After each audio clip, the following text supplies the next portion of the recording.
لیل اذا یغشا، قسم ہے رات کی جبکہ وہ ڈھانپ لیتی ہے، والنہار اذا تجلی، قسم ہے دن کی جبکہ وہ روشن ہو جاتا ہے۔ یہ ہمارے خارج میں آفاق کے اندر دن اور رات۔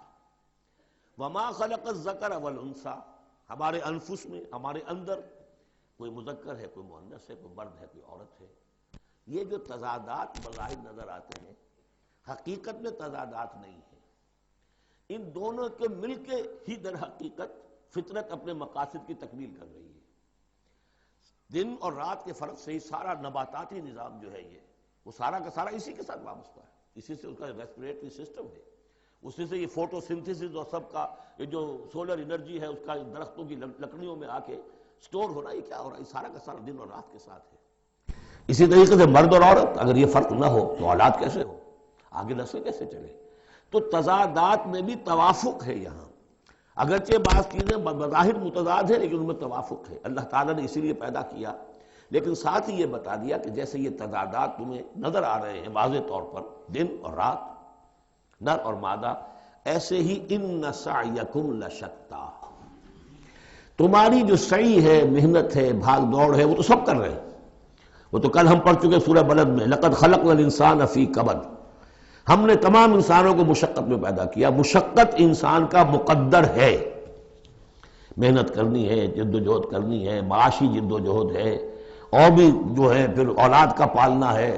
لا اقسم بہذا البلد وانت حل بہذا البلد، کسی کا کوئی نظریہ بھی بن گیا ہے، کوئی آئیڈیل بھی ہے، کسی آئیڈیالوجی کا ماننے والا ہے، اب اس پر اس کا بوجھ ہے کہ اس آئیڈیالوجی کو پروموٹ کرے، اس نظریے کو پھیلائے، اور پھر یہ کہ اس نظام کو قائم کرنے کے لیے تن من دھن لگائے۔ تو کتنے بوجھ ہیں انسانوں پر، پھر کتنے صدمے انسان اٹھاتا ہے۔ تو فرمایا کہ لا اقسم بہذا البلد وانت حل بہذا البلد ووالد وما ولد لقد خلقنا الانسان فی کبد۔ مشقت تو ہر ایک کو کرنی ہے، لیکن جو نتیجے نکلتے ہیں مشقت کے وہ بالکل برعکس ہیں، رات اور دن کا سا تضاد ہے ان میں۔ ان سعیکم لشتی، کوئی شخص اس محنت کے نتیجے میں اپنے آپ کو جنت کا مستحق بنا لیتا ہے، کوئی شخص اسی محنت کے نتیجے میں اپنے آپ کو دوزخ کا مستحق بنا لیتا ہے، راستے جدا ہو جاتے ہیں۔ اس کی بڑی پیاری تشریح ایک حدیث میں آئی ہے، حضور نے فرمایا کل نفس یغدو، ہر جان جو ہے صبح جب ہوتی ہے ہر انسان کی، فبائع نفسها، پھر یہ کہ وہ اپنے نفس کو بیچتا۔ اب کوئی دفتر جا رہا ہے، اپنی صلاحیت بیچ رہا ہے، کوئی بیچارہ وہ چونکہ اور کچھ نہیں سیکھ سکا تھا، اینٹیں ڈھو رہا ہے، تعمیر کا جہاں ہو رہی ہے، کوئی کسی چلا رہا ہے، کوئی ہل چلا رہا ہے، کسی کی مشقت، کوئی اپنی جسمانی جو قوت ہے وہ بیچ رہا ہے، کوئی اپنی ذہنی صلاحیت، اپنی ایکسپرٹیز، ڈاکٹر ہے، اس نے بڑی مشکل سے فن حاصل کیا ہے، وہ بیٹھ کے فیس لے رہا ہے، لیکن بیچ رہا ہے اپنے آپ کو، اپنا وقت بیچ رہا ہے۔